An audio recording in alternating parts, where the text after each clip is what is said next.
right, looks like we're at 1 o'clock. So, Pat, if you are ready to go, why don't we go ahead and get started? I will take it away and thank you so much. And thank you, folks, for joining us today. We're going to be talking about online book buying for the kiddos, which basically we're going to be talking about everything from babies and toddlers to your high school and even early college friends and family who are of that age. Okay. I'm a big fan of DoSpace. I don't get paid to say this, but a community technology library dedicated to empowering our community through access to technology and innovative learning experiences.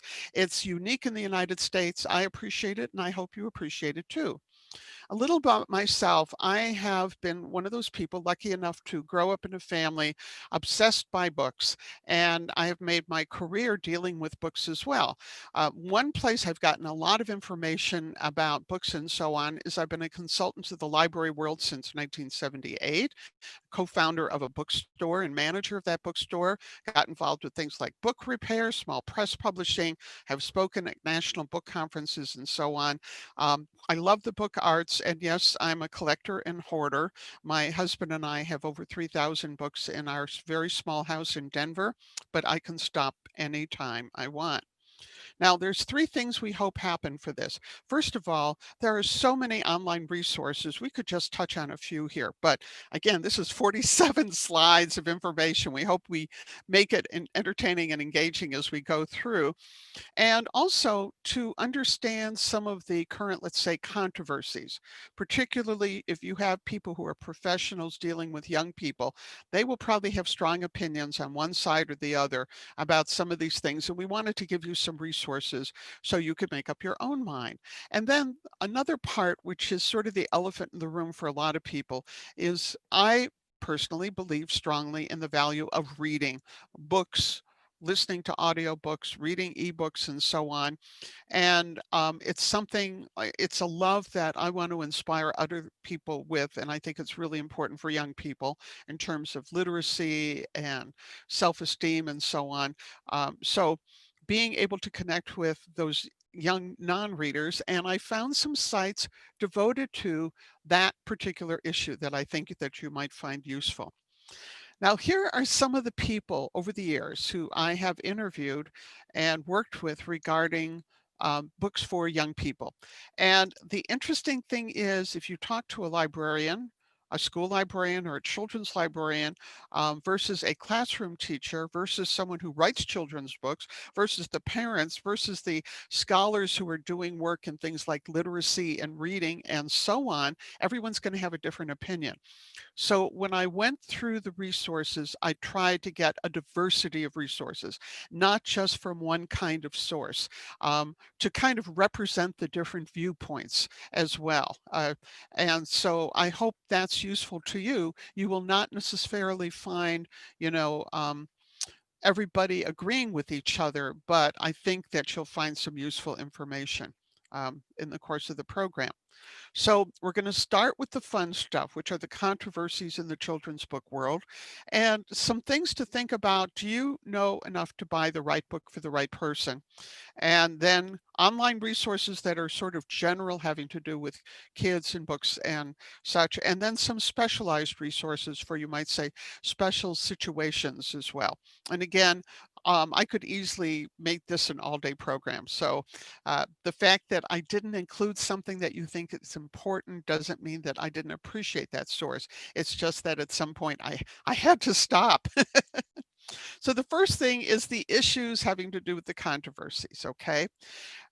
Now it's interesting, even though I work with libraries, this particular site was one of the best sites I could find out of this academic library in Rhode Island having to do with controversial books in children's literature. The whole thing of books being challenged in libraries and bookstores, controversies having to do with the content of a book and the subject matter of a book and so on.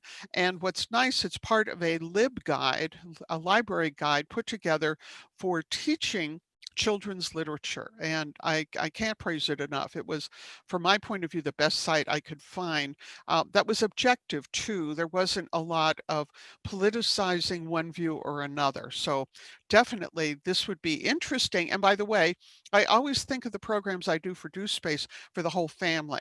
So there's no secrets here and no reason not to include kids in conversations about these books and get their opinion as well. Another controversy has to do with the gender gap, and this is based on a a very interesting little video that went viral a few years ago, where a mom and her daughter stood in front of a display of, I would say, several hundred children's books, and then started removing books based on certain criteria. Like, we're going to remove all the books from the shelf that only have um, that a boy isn't mentioned. 1 or 2 books left. We are going to remove all the books, this and that. But when they got to the point of, we're going to remove all the books that don't have a girl as a heroine doing important things, it was astonishing how many books were pulled off the shelf. So this, I think, is a really interesting thing if you have girls, to be thinking about what's out there. And for those of us who are a little older, we maybe didn't think about these things when we were growing up, about what books were, we had access to and so on. But it is an issue today, and something that I think you'll find wonderful books with girls as heroines and successful doing lots of different things. Now, this is a very controversial thing inside and outside of schools and libraries and with parents, having to do with the idea of, is a book appropriate for the child's age or their grade? And because I feel strongly it shouldn't matter, I looked for a site that presented the other position in a way that I thought was very good. And this particular site from EBSCO, which is a library vendor, explains the issue of what they call text complexity. This would be really important, I think, if you were working with a family to buy kids who maybe had some cognitive challenges, maybe weren't doing so well in school, for example. I mean, there's all sorts of reasons for that, and we don't want to be judgmental. But what this site does is it talks about the measures of complexity, like the length of the sentences, how many words per page, the complexity of the vocabulary, and so on. So if you have a kid who has gotten to a certain point and that's part of what they're learning, and they're comfortable with a certain level, it might be good for that kid not to give them a book that's so complicated that they feel like a failure, or so easy they feel that they're being it's a dumbed down situation where they're not being respected. So even if you don't believe this stuff, and have questions about it, I thought this was a really good site with a lot of very valuable information to it. But when it comes down to it, I don't think we should be afraid to let kids read adult books, and that we as adults should not be afraid of reading children's books. And that definitely comes from the way that I was raised. And my parents didn't differentiate between adult books and children's books, particularly when it came to nonfiction. There are some fiction books that I was just not interested in when I was younger, but in terms of nonfiction and information, um, being able to have access to the books wasn't a big deal. My mom was an immigrant to this country, learned to speak English when she was about 12, and picked it up very rapidly. And at a branch of the Chicago Library in her neighborhood, basically went through the whole children's section in a few months. And then, because she was, how would you say, mature looking for her age, she badgered proudly, browbeat and bullied the librarians until they would let her have access and take home adult books, and just read everything all the time.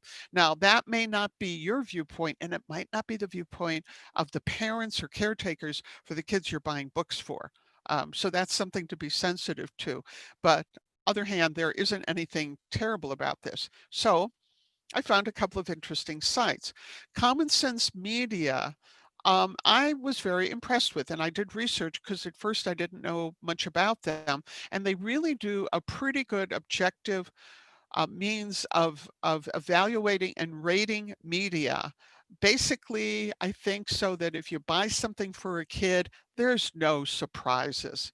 And The thing I love best about this particular page that I pulled out is that after they talked about the pros and cons and felt that it was okay for kids to read, quote, adult books, they opened it up to comments, and the comments are from young people. 10, 11, 12, 13-year-olds talking about the fact that they read way above their, quote, reading level, and they've been reading adult books for years. And adults fool themselves if they think that kids don't know about some of those difficult issues and things like that. But this page is worth reading if it's just for the comments from the kids. And then I love the fact that Good Housekeeping magazine, which does a lot of good stuff these days, has a list of children's books for adults. And what are the important children's books that all adults should read? So this gives you both sides of it, which I think is kind of fun. Of course, in my ideal world, we buy the same books for kids that we buy for ourselves. So you can have that experience of saying, this is a book I love. I'm reading it too. I would love to have your feedback about what you like or don't like about the book. So you can actually have a peer-based conversation with a kid. And you can do this with kids pretty young. We had a family next door with a lovely, lovely girl named Emmy, who was at the time 4 years old. She's now a biochemist, okay? It's been a few years.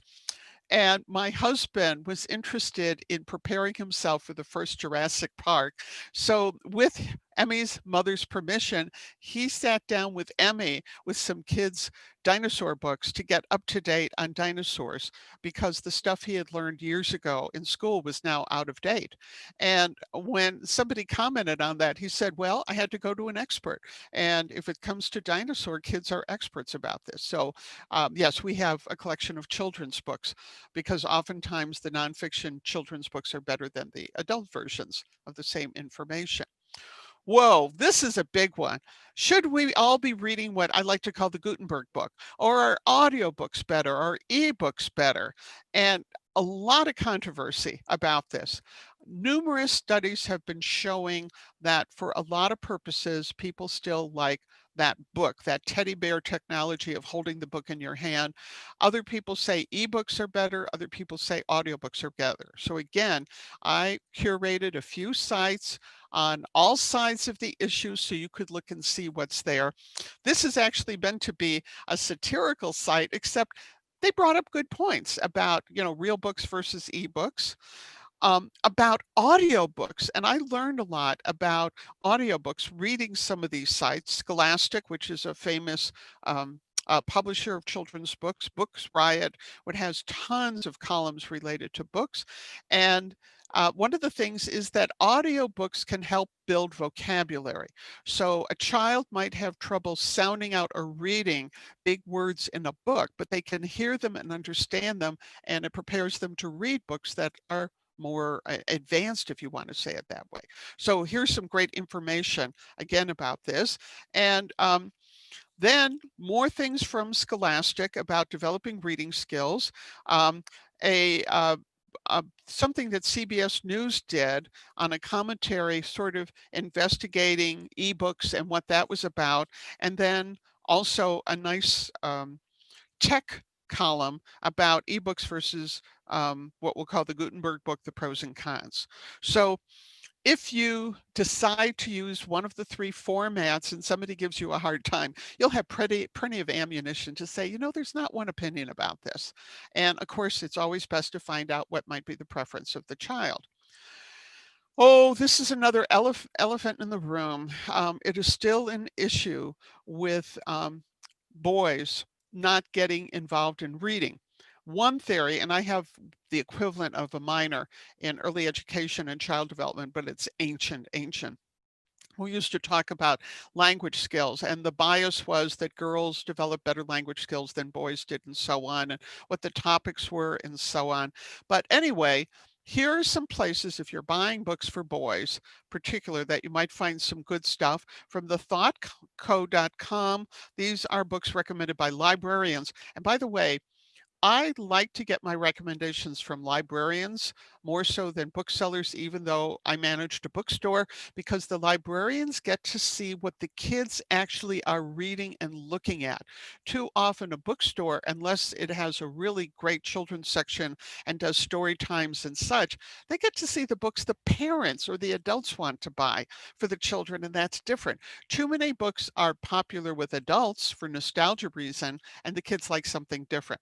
But anyways, here are two sets of books. The Read Brightly site is a site that promotes reading, promotes literacy. So here's some fun books and things that you might not have heard of as well. Kind of fun here. Another place where it's really difficult, and those of you who have worked with kids in the middle school and junior and senior high school age know what I mean, where you can have an 11-year-old that one day they're 35 years old and the next day they're 2 years old. And the difference between the ages is remarkable. Some people who've not worked with young people think that a 12-year-old is just like a 16-year-old. And those of us who've worked with kids know that's not true. So here are two sites, teenreads.com and yabookcentral.com, that focus on books and book reviews, specifically about tween and teen readers. More ammunition for you as well. Reading Rockets is a nonprofit organization focusing on getting kids inspired and excited about reading, and they have lots of really good information there. They're a nonprofit organization, and I love the idea of their mission being launching young readers. So again, great stuff. And the greatschools.org group is another nonprofit group, and what they focus on is uh, the K through 12, K through 5 book lists, and the greatschools.org site is aimed at parents for developing great schools. And they've got tons of articles relating to curriculum and homework and a whole bunch of different issues. And they want schools to be great. And this is one of the articles they had that I thought was very good. So again, it's another example of a nonprofit organization focused on issues of literacy and reading that has a lot of ideas, and again, developed by teachers and librarians for parents. Now, this was one that I thought was kind of interesting. And there's 2 or 3 groups like this right now. They're basically businesses in competition with Amazon, helping all of the independent bookstores that aren't able to do business on Amazon or have different ways of doing business and kind of get left in the lurch. And if you're someone who cares about local business and small business and so on, particularly in the pandemic, you go to this particular site, Bookshop, and then they have the My Must Reads section of it. And if you go over to the left-hand column, it's really easy to find. Toward the bottom of the column, they have the specific recommendations having to do with children's books. But I love the idea. Someone who has always championed independent bookstores, and very sad to see the number that we lost over the last 2 decades, that this is a site that is helping independent bookstores. And by the way, as everything I've read said, they've been really successful, really successful. So once you decide what books you want to buy for your family and friends for the holidays or birthdays or whatever, this is a great place to say, I would like to buy that book to help an independent bookstore. So this is kind of a touchy thing. Do you know enough to buy the right book? This, by the way, is a conversation that my sister-in-law and I've been having for 40 years. That my sister-in-law is extremely bright, extremely accomplished legal secretary who spent several years in Holland working for an international judge, very involved with music and a whole bunch of things.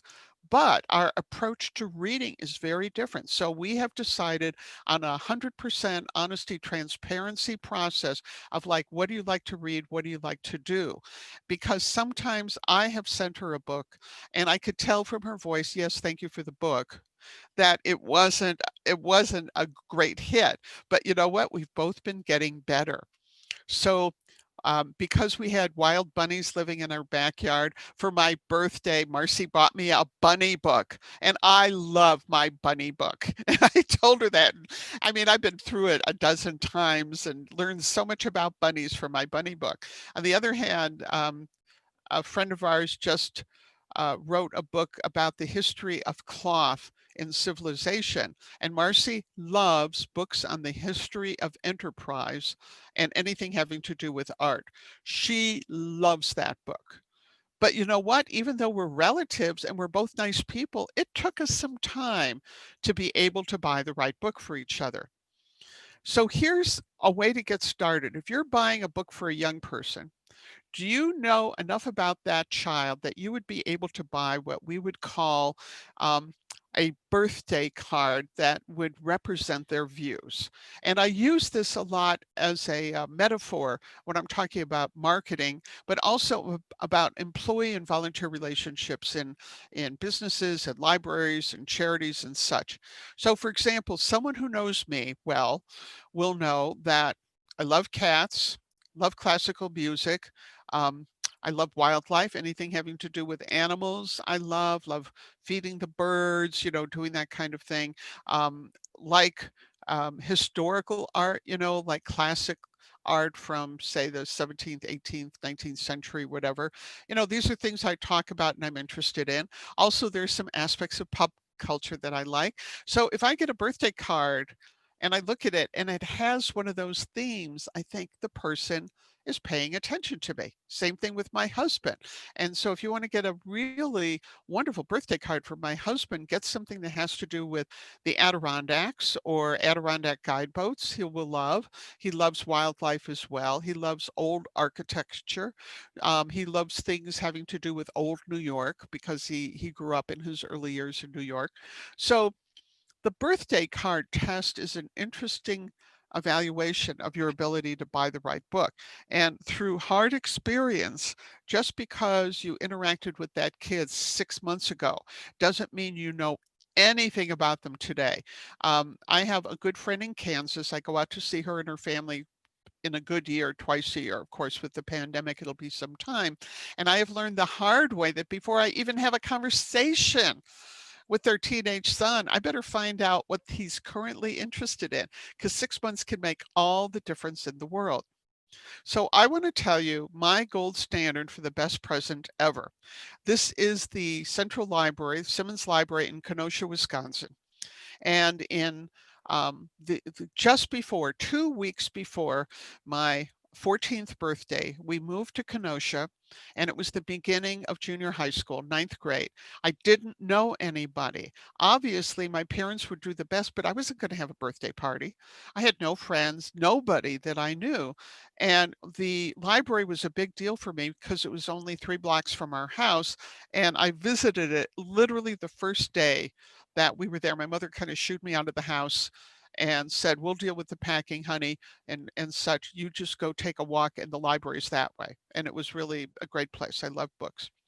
Well, my dad's new business partner came to visit the house, and his name was Hugh, a very distinguished gentleman, and he took a liking to me, and he sat down and treated me like an adult, and he interviewed me. I realize now, he listened and interviewed me about what was important to me.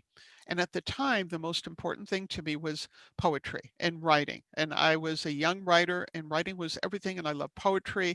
And I talked to him about my favorite old school poets like William Butler Yeats and um, Stephen Vincent Benet and all the people I loved, from the 40s and early 50s and such.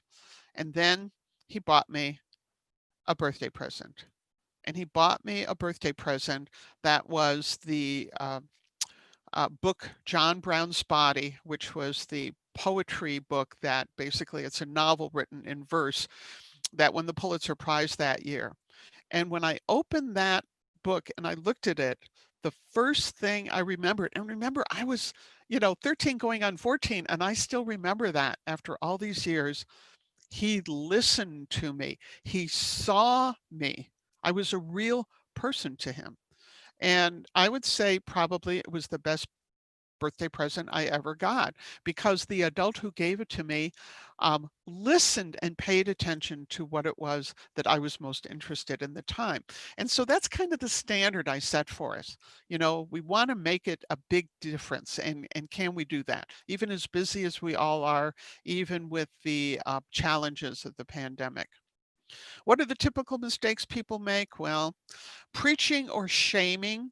You know, preaching is you have a cause that you're important, that's important to you. You have an issue that's important to you, and gall darn it, you want to make sure that young person appreciates that issue. Now, it may be a very good cause, you know. I mean, it may be that's something really wonderful, but let's make sure that it aligns with what that kid is interested in and that we aren't accidentally shaming. I was a really awkward kid growing up in a lot of ways. I was the kid that best friend was a cat. Um, I was not a girly girl by any means. And when one of my relatives bought me a girly girl book about makeup and fashion and stuff, and I'm trying to think, I was about 12 years old, she was trying to be helpful. I was mortified.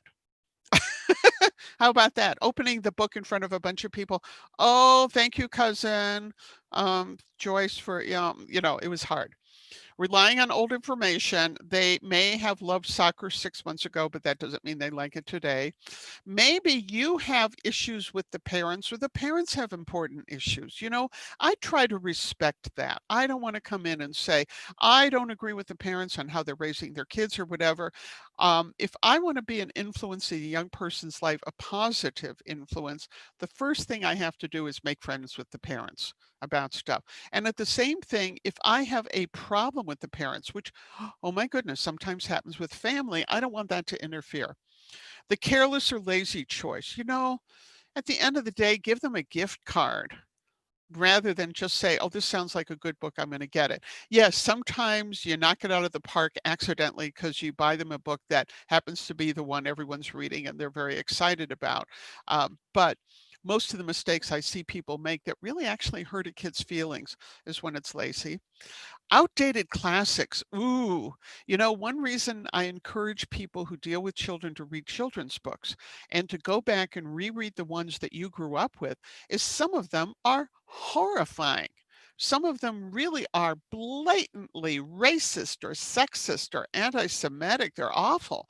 And so we have to be careful about that. And it's even an issue with the library community of saying, you know, there are books that for political reasons in past centuries received the awards that shouldn't have gotten them.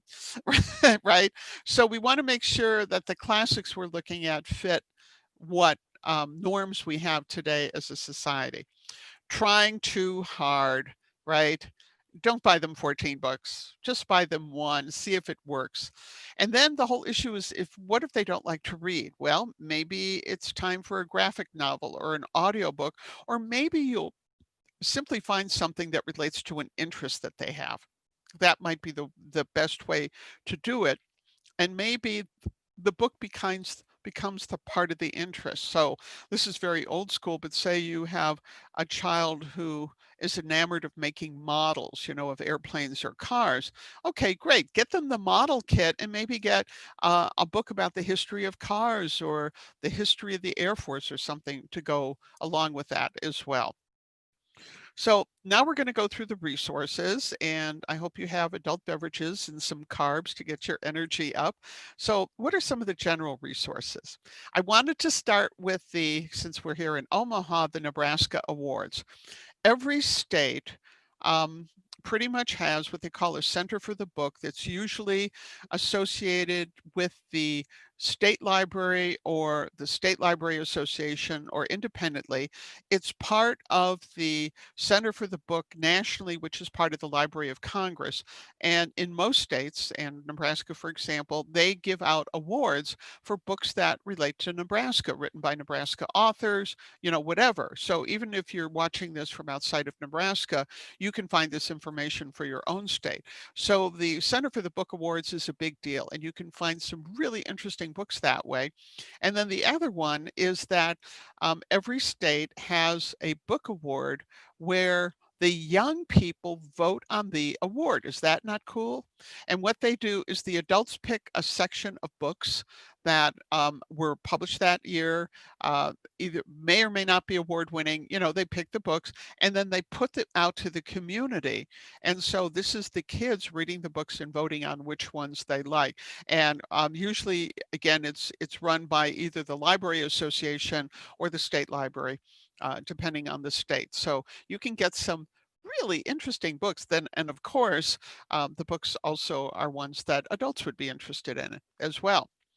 So now we can talk about book awards. And again, the upside and downside of book awards is the fact that they are awards, that humans are humans, that sometimes it has to do with politics, sometimes current political trends, so that there are books that like everybody's interested in a particular issue and that's what comes out.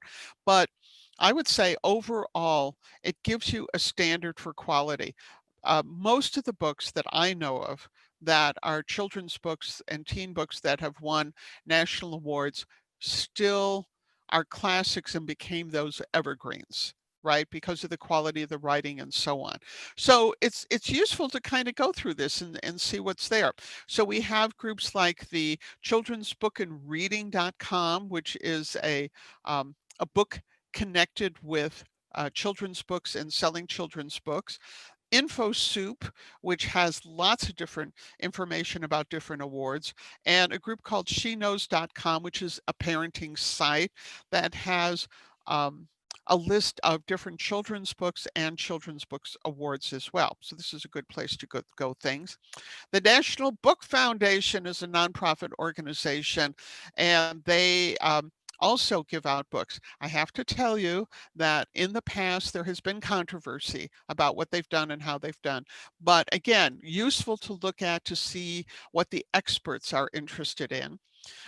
One thing that has really changed over the last 20 years in terms of books, which I think is wonderful, is the idea that average people like you and me who love books and read them, and this includes kids as well, have all these sites that are based on our reviews and what we think about the books.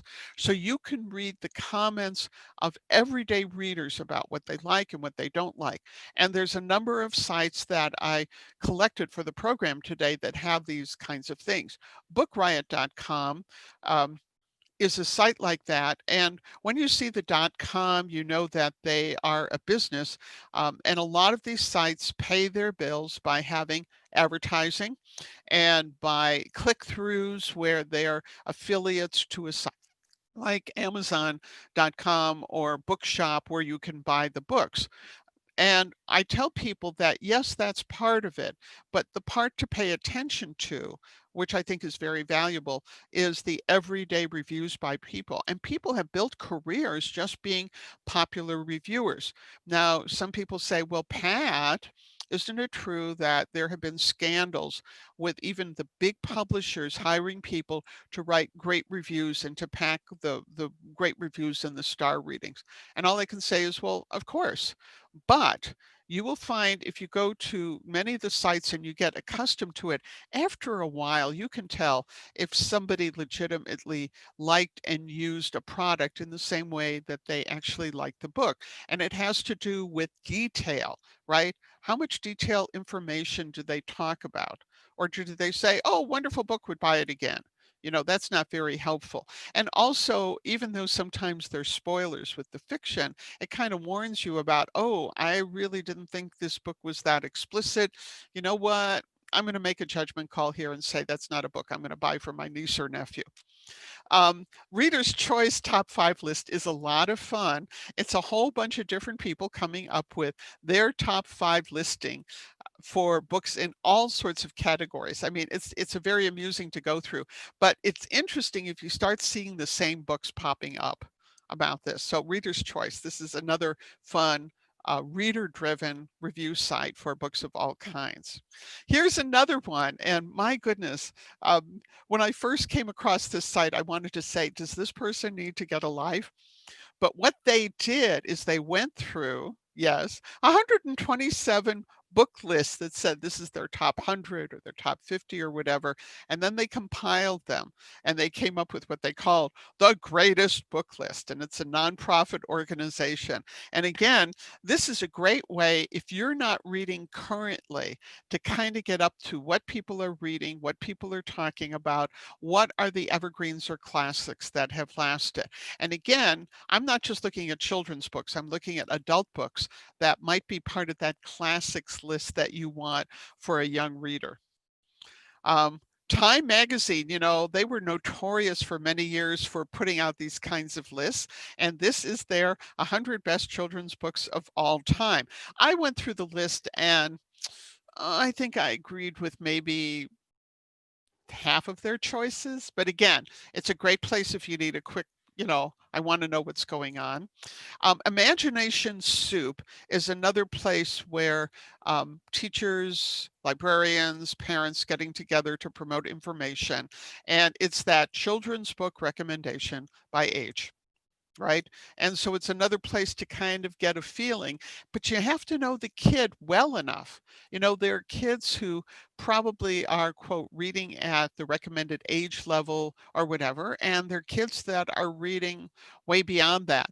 For my friends in Kansas, when I buy something for their son, he's been pretty much reading at an adult level for a long time. Actually, writing, he's been writing stuff since he's 10 years old. But again, it's knowing the child as well. But this might give you some ideas. 100, and this was from NPR, and this was something that they published several months ago. And I like it because they published it in the pandemic. It's pretty current from August. 100 favorite books for young readers. And so this is another good one. And then we've got Goodreads. Goodreads was the standard for a long time and still is for reader participation in evaluating books of all kinds. And in the good read section, they have a place for children's fiction. Now, I have to tell you, I tested more than once every one of the URLs for this webinar today. And I have to say that in most cases, if you just type in the domain and a couple of keywords, you're going to be able to find the information you want. Goodreads, I had to go back 3 different times because every time I grabbed a URL um, and then went back to check, it gave me a 404 message and said, oh no, that doesn't exist, blah, blah, blah. So um, I have to tell you that it took me some time to make sure I had the good reads. Now, if you haven't looked at Goodreads, Goodreads is a place where people comment on books. They rate them, they comment. I love the quote section where they pull their favorite quotes out of books, and they have a section on children's fiction.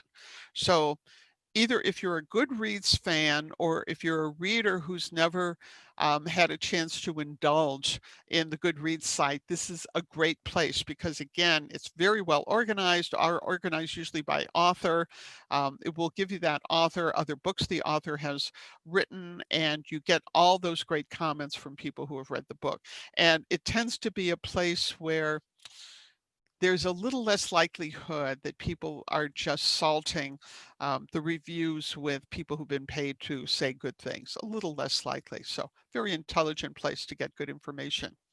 Here's another one, thebestchildrensbooks.org, another nonprofit organization that's looking at encouraging great books as well. More list. Yep, I promised you. So there's a group called the National Association for the Education of Young Children.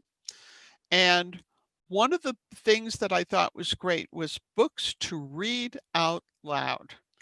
And these are books to read to infants and toddlers.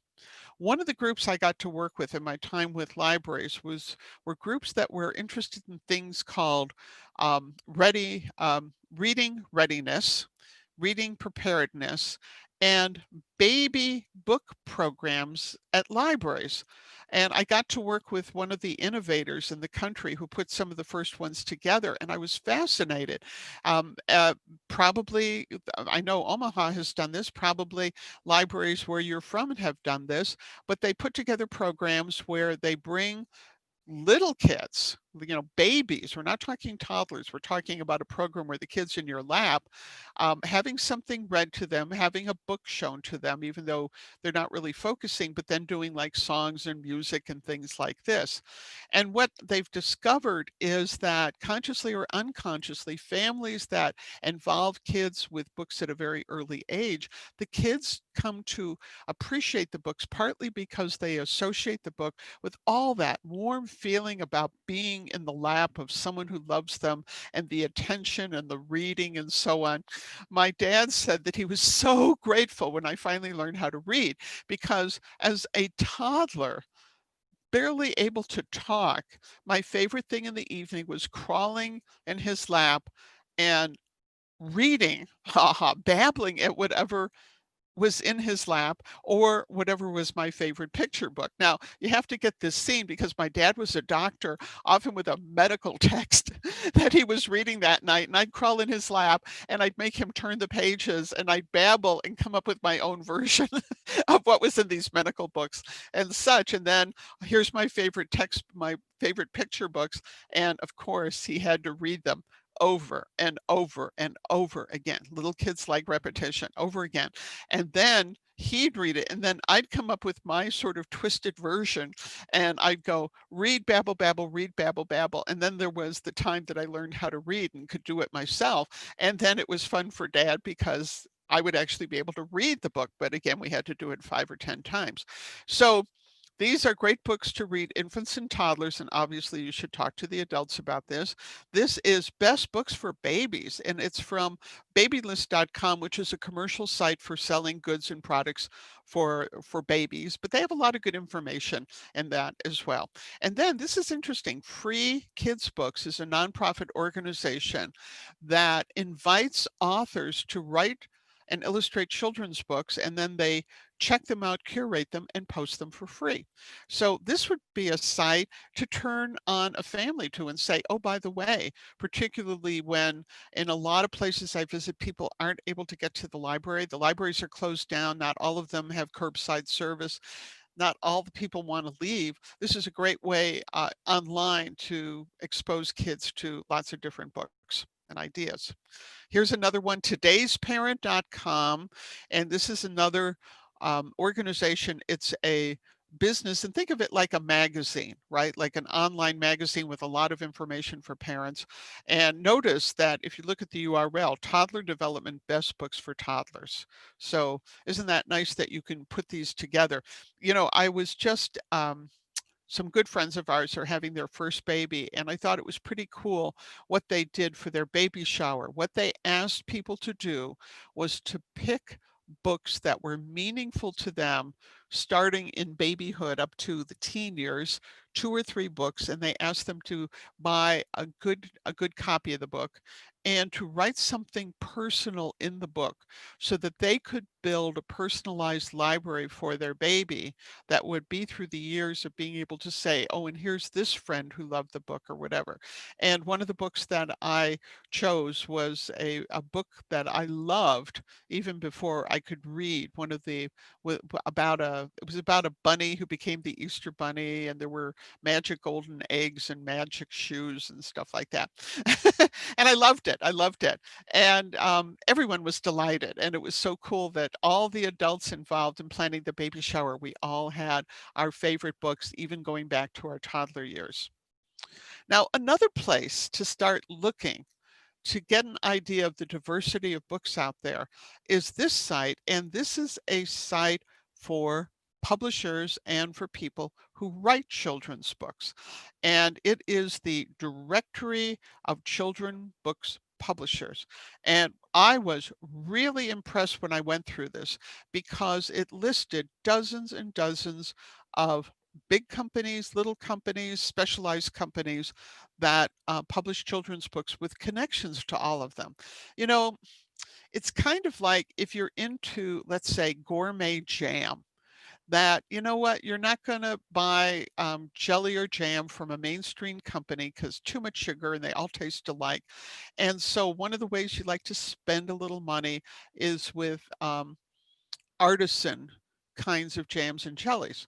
So, for example, I live in Colorado. Many people don't know this, but Colorado grows the most awesome peaches in the world.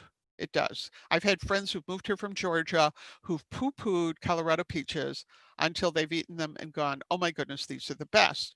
So having lived here all these years, I know where to look online for those little mom and pop companies that um, grow, make their own jams and jellies from peaches grown in places like Palisades, Colorado, and the Western Slope, and what they do and how they do it and stuff. In fact, I just bought a bunch of jam from a company, again, mom and pop shop here in Colorado. Well, you know what? The same thing kind of is true with children's books, is that you have the big publishers who have the budget and time and social media smarts to make their books known to people. But there are hundreds of really, really good publishers out there struggling to have a voice, and it's difficult. It's difficult. In an average year in the United States, 50,000 books are published. How are you going to find them? What's out there? And when I was working for a National Book Review magazine, I found that as I grew to know which book publishers were doing good work, I would investigate their book lists and say, oh, there's wonderful books here. So, anyway, this is for those of you who really would like to get into this, not just for the kids, but also learning more about the book publishing and supporting small presses and so on. So, this is where you're going to learn more than you ever wanted to know about all of those amazing companies that are publishing children's books. Most of the big companies and most of the, you'd say professional associations have sites that you can learn about books. All right. So Penguin, Random House, one of the biggest publishers in the world, they have something called Read Brightly. And part of the reasons they created these sites was to help people who are putting together book clubs to find topics that they might look. So their quality stuff, it's a good place to read. The Children's Book Council, which is a nonprofit organization, thinking of it as a professional association for people in the children's book area. They have lists and information, and it's kind of fun to kind of peek behind the scenes and see what's going on in the children's book world. There's a real interesting site called shelfawareness.com, and this is for people who are in the book business. So it's publishers and editors and writers, marketing people of different kinds, reviewers, and so on. And shelfawareness.com is kind of fun because, again, it gives you an idea of what's going on. And maybe you're interested in a series of children's books, but you want to know more about the authors and gossip about the authors and what they're about. This would be a place to take a look. And then, of course, HarperCollins. And we haven't really touched yet on graphic novels, which we will in a couple of minutes. But here, if you're interested in the whole world of graphic novels, 29 young adult graphic novels. And again, these are ones that are probably pretty popular, but what you would like to do, of course, is check with the adults, because this is one of the places where people might say, you know what? That's incredible art, an incredible story. I think it's a little bit too old for my kid. And that's something that actually you'll find a lot of parents pretty conservative about this. And so, good thing to check. But meanwhile, you can buy them for yourself. All right. So now we come to the last section, and these are what you might call the specialized resources. Ones that deal with specific issues and specific cohorts and stuff. I hope you enjoy it. First one, and this is personal pleasure. This is something I learned working with kids and working in the book arts. Children who create books are much less likely to vandalize books, and they get this ownership about a book. And I remember being in the second grade where they had us cut out with a construction paper, right? This was before electricity. And we had our poems, and then we put in our poems and we illustrated our poems, and we took the construction paper and we bound them by basically punching holes and then using the yarn to put them together. You know, it was like a big deal. And I know one school, I thought this was the great idea. What they would do is they would have their kids, and this was probably 5th or 6th grade, write a story. Then they had on the computer the story typed out really nice, multiple pages, and then they had the kid bind the book. Then they brought these bound books to the local public library where the cataloger for the library cataloged the books, put a cataloging number on them, and there was a place on the shelves every year for all the books from all the young authors in the library. And the teachers who did this said it had a profound effect on the kids. And of course, those books, by the way, were very popular because know that every grandma in a 50-mile region, of course, would come to that library to check out their kid's book and brag about their grandkid's book being in the library and so on. So I'm a big fan of the book arts. And the book arts are a great way if you have kids who may not be interested in quote reading, there's still things they can learn about creating books and illustrating books and the book arts and typography and all this kind of thing. It's great fun. So the Book Arts Web is this ginormous network of sites devoted to the book arts. You can get lost in them and be aware you can spend a lot of money. Also, these are two of the top, you might say, book art supply place. So in terms of craft supplies, there are supplies that are specific to the book world that are here. Talus is the old school, all the stuff, if you want to build a replica of a 17th century Bible or something, you go there. But by looking at the catalogs, you'll see, oh, we have stuff in the house we can do. You can make wheat paste and actually repair old books. You can use certain kind of tapes, teach kids to do all certain kinds of things, which are great fun. So again, I wanted to put this in here just to remind people that books are not just the content of the book, but the book itself is an artifact um, that can mean a lot to people. And again, I'm convinced that the more people love books as artifacts, the more they'll like the content and vice versa. Okay, graphic novels, right? Um, and yes, I was one of those kids who read lots of comic books when I was growing up. And I have a photo of my sister, and this would have been my older sister, and it would have been probably a couple of years after, maybe 3 or 4 years after World War II. And my sister went to the local drugstore in our neighborhood, and she would buy comics for what was it, 10 or 12 or 15 cents each. She'd read the comics and then she set up a comic book stand outside of the drugstore and was selling the secondhand comics for 10 cents each.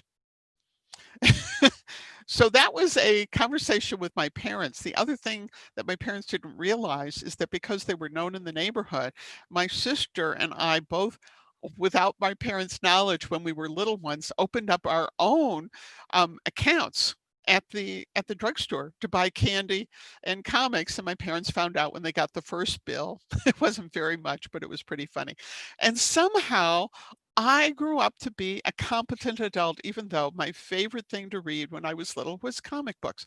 I actually have a nephew who writes the stories and the text for the graphic novels. And, this is not something he whips out in a week. These are like, not only does he have to, in effect, write a novel, but then he has to create frames and a storyboard for every single scene and what happens, and then work with the artists about this. Anyway, so this is, I really like this because it's not just about the novels themselves, but gives people a whole history about what the novels are about and how they came to be and so on. So this is a great introduction for folks. I also, because I think it's okay for kids to read adult books, I picked some sites that I think work really well to introduce what's going on with adult fiction to introduce particularly teens to. So cite about romance, particularly sci-fi, fantasy, horror reviews, science fiction books, and so on. I started reading adult science books when I was 10 years old because my dad was obsessed, and without even thinking, he would just hand me the paperbacks and we'd read them together. Somehow I survived that. But again, we want to know what the families agree with and stuff, but these would be some great sites about things. So now we talk about culture, and culture can be a touchy issue because everyone sees and understands the world in different ways. So if you have a family that's interested in what you might say classic Western civilization going back 3,000 years, the Great Books Foundation, which has been around forever, has their great books with those kind of classics. I would say that this would be particularly useful to a young person going to college, particularly on an academic track, to help them get started with their reading before they get to college, so they could be reading some of the books that are going to be assigned to them while they're still in high school and save a little time. Um, and then for looking at the world in different ways, socialjusticebooks.org gives you a great, particularly if this is something you agree with and you believe in and the families believe in and so on, multicultural social justice books. The Rainbow Book Review is probably one of the leading sites dealing with the whole world of LGBT plus. I hope we get a better acronym someday. The Rainbow Reviews and the book reviews and everything, wonderful place. And then again, another classic site, and this is books in history, politics, and so on, particularly books having to do with the founding of the United States, libertyfund.org. So again, these are three different ways of looking at culture and three different sites for kids and their families and so on. Okay. The largest multicultural children's book publisher in the United States, Lee and Low. And I was very impressed with their site. Just again, quote, the diversity of topics and everything, things look top notch about stuff. So if that's something that interests you, this might be a good place to start. And then here are some of these great um, places where you can find all the wonderful book reviews. So we have Book Browse, books.org, and bookfighter.com. Book reviews, bookbrowse.com and books.org are definitely places driven by book lovers writing about books that they love. And Book Browse, again, is a business. Think of it like a book magazine, but books.org is a nonprofit and it's just fun to browse. And these are things again, would turn kids onto so they could see what's available. Bookfinder.com is interesting, particularly if you're looking for books that might be out of print. For example, one of the books that I wanted to give in that baby shower was I wanted to give a copy, a hardbound copy of the book. Um, The Incredible Journey by Sheila Burnford, which was my favorite book once it was published and one of my favorite adult books of all time. And I was sort of dismayed to see that you could get it as an audiobook and you could get it as an ebook and you could get it as a paper book, but you couldn't get it as a hardback book. And I went to three different sites and it was like magic. As soon as I put in an order, they were out. I don't know what that was about.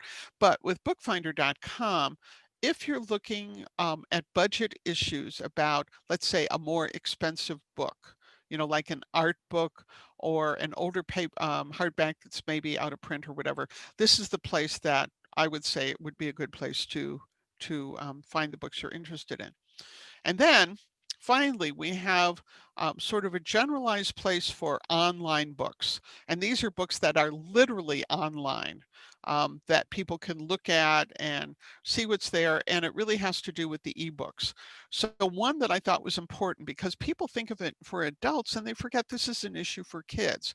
And this is ebooks for people with print disabilities who for some reason need not just larger type, but they need a certain type that's done in a certain way that the information is accessible to them. And it's in a nonprofit place called bookshare.org. And I was pretty impressed. And so this is something to be aware of, particularly if you're dealing with kids who have different kinds of cognitive or physical challenges.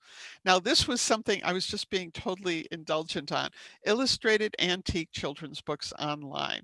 And for me, children's books, the art of a children's book, of a picture book, is the highest form of art. And if you look at the history of children's books in the United States and England, you'll see how many famous award-winning artists and painters and stuff also did children's books. So this is a great place to look at them. Sitejabber.com aggregated the 10 best ebook sites for taking a look at different kinds of ebooks, literally the physical ebooks and what's available. And then another one, the PC Magazine ebook reader reviews. And again, I love it when we get that information from the reviewer about, from the people using the technology. So we got through it, folks, 47 pages. Let's turn things back over and see if we had any questions or comments for the program today.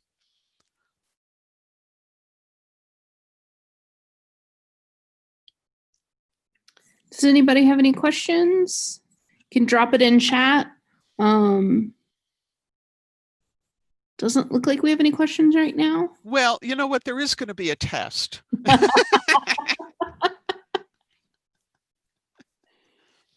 Just wanted to give people some options, Yep. Well, I think if we don't have any questions, we are going to go ahead and head out for today. Pat, thank you so much for sharing this with us. I know I learned a lot. I have to still buy Christmas presents for my little ones that are not so little anymore. And I'm sure that a lot of folks have really learned quite a bit from this.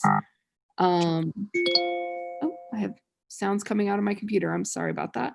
And again, if anybody has any questions or you need these slides later, please feel free to drop us a line at hello@DoSpace, and we can certainly get those slides to you. And also this will be available on our YouTube channel. Mercy says, thanks for the good information. Thank you for that, Mercy. And if anybody has it, like I said, if anybody has any questions, again, that's hello@DoSpace, and it will be available on our YouTube channel later this week, probably next week at this point. So I think, and Pat, unless you have any final things to offer, we're going to go ahead and sign out. No, I'm just telling everybody these days, have fun, safe, and stay safe. Yes, and you as well. Thank you very much, Pat. My pleasure.